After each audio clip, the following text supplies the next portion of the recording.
I'm a huge fan of story-rich games, and that's why I generally love everything that Annapurna Interactive puts out. Like me, they're a little bit pretentious. I know I am, don't worry. And when they put out a game, it's always around either mining a very specific story beat or an imagery or ideology that they want to explore, and then they'll kind of do it in a slightly abstract or weird and wonderful way. And that's exactly what happens with a Memoir Blue. You play as championship swimmer Miriam, who hears a song on a radio that then takes her to different times and places in her childhood.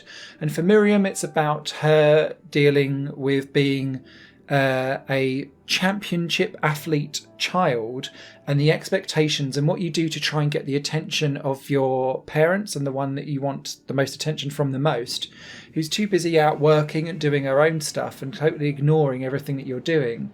So then you try and progress and go to the next level. You're like, hey, I'm going to go to the nationals as a swimmer. Mum's still not interested because mum's still having to pay the bills and going out to work. And so it's that kind of making yourself a misery, chasing a dream, but you aren't sure why you're chasing it anymore because actually all you want is a hug.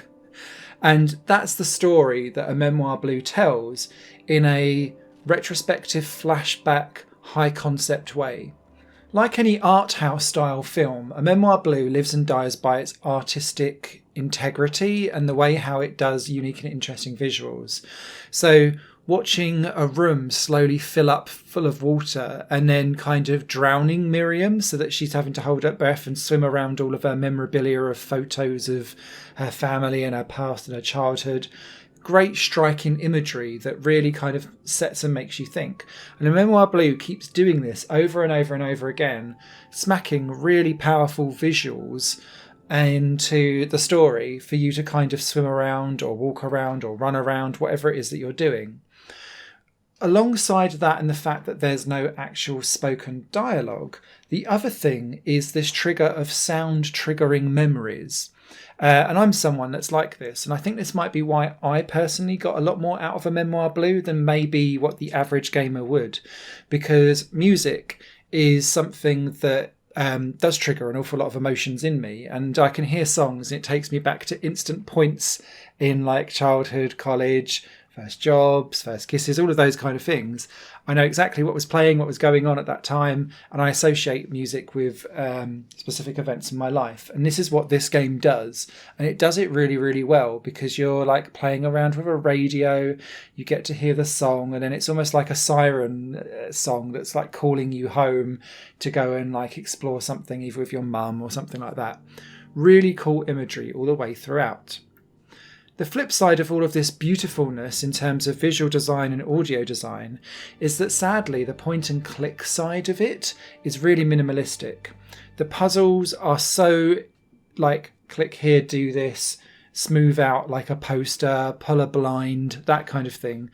There's no real meat to the puzzle bones, and so you're just kind of clicking through almost like an interactive picture book more than it being an actual puzzle game. And so it kind of lets itself down a little bit there in terms of having gameplay engagement, but it does that so that you can then experience what is a very full rounded story that can be completed in just over an hour.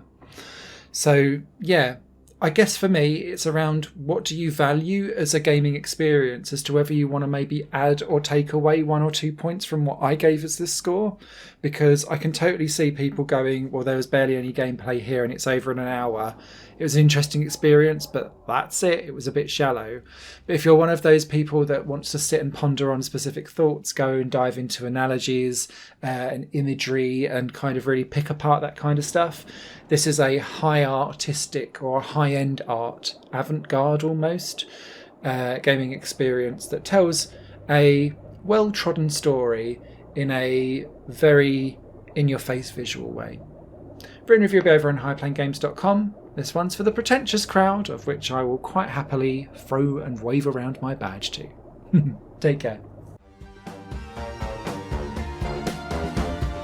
Higher Plane Games is part of the Higher Plane Network, a completely independent media outlet supported by people like you. The goal is to create the best possible content that cultivates a richer indie scene for games as well as music and entertainment. To find out more and to get involved, visit patreon.com/higherplane network. Your support makes all the difference, and in return you'll gain access to bonus content and downloads. Thank you for watching.